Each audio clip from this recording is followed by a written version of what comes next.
नमस्कार। आज सकाळपासून आपण क्रीडा मंत्री महोदय माणिकराव कोकाटे यांच्या मेहरबान कोर्टाने जो निकाल दिलाय त्याच्यावर अनेक चर्चा सकाळपासून चालू आहे। क्रीडा मंत्री माणिकराव कोकाटे यांना जिल्हा न्यायालयाने त्यांच्या त्या केसमध्ये शिक्षा ठोठावलेली आहे। मुळामध्ये कायदेशीर प्रक्रिया समजून घ्या। ती शिक्षा ठोठावताना अजून निकालाची प्रत ही बाहेर आलेली नाही ना, ती कुठल्या पोलीस डिपार्टमेंटकडे गेलेली आहे। त्याच्यामुळे त्यांना ही झालेली जी काही शिक्षा आहे त्या शिक्षेला अपील करण्यासाठीचा वेळ ती मुभा मेहरबान कोर्टाकडेच तो अधिकार असतो। कारण का 2 वर्षाच्या पर्यंत शिक्षा जी ज्यांना होते त्यांना तो मेहरबान कोर्ट ज्यांनी आदेश शिक्षा दिली त्यांना अधिकार असतो। आणि जर 2 वर्षाच्या वरची शिक्षा असेल तर माणिकराव कोकाटे यांना हायकोर्टामध्ये जाण्याची अपील करण्याची मुभा असते आणि त्यांना तो वर्ण जामीन घ्यावा लागतो। त्याच्यामुळे ही जी काही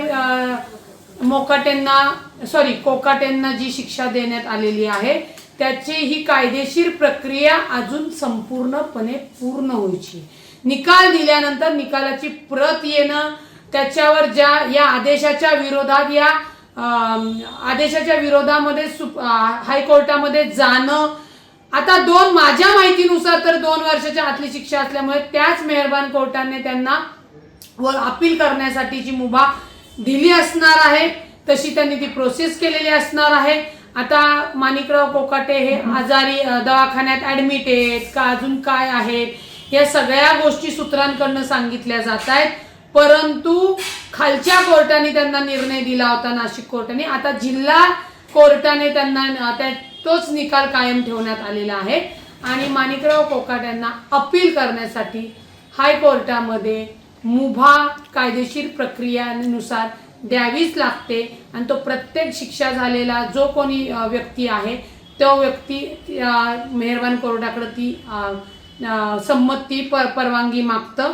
त्याच्यामुळे माणिकराव कोकाट्यांना अजून ज्या निकालाची प्रतच आली नाही त्यांनी तातडीने राजीनामा दिला पाहिजे, विधिमंडळाने आलं पाहिजे। मुळामध्ये माणिकराव कोकाटे क्रीडा मंत्री आमदार असल्यामुळे या निकालाच्या प्रतीवर जेव्हा मेहरबान न्यायाधीश साहेब सही करून ती प्रत त्या शिक्षा झालेल्या लोकांना देणार, त्याचप्रमाणे ती प्रत विधिमंडळाकडे जाईल, ती प्रत पोलिसांकडे जाईल आणि त्याची जी कायदेशीर प्रक्रिया आहे ती प्रक्रिया पूर्ण करावी लागते आणि त्याला संपूर्ण सहकार्य माणिकराव कोकाटे करतील। परंतु त्याच प्रक्रियेतला हायकोर्टामध्ये जो अपीलाचा मुभा आहे त्याचीही प्रक्रिया माणिकराव कोकाटे यांनी सुरू केलेली आहे।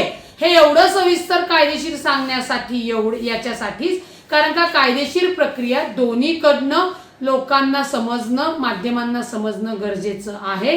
हो, माणिकराव कोकाट्यांना कोर्टाने शिक्षा कायम केलेली आहे, परंतु या शिक्षेच्या अपीलाची मुभा सुद्धा मेहरबान कोर्टाने त्यांना दिलेली आहे।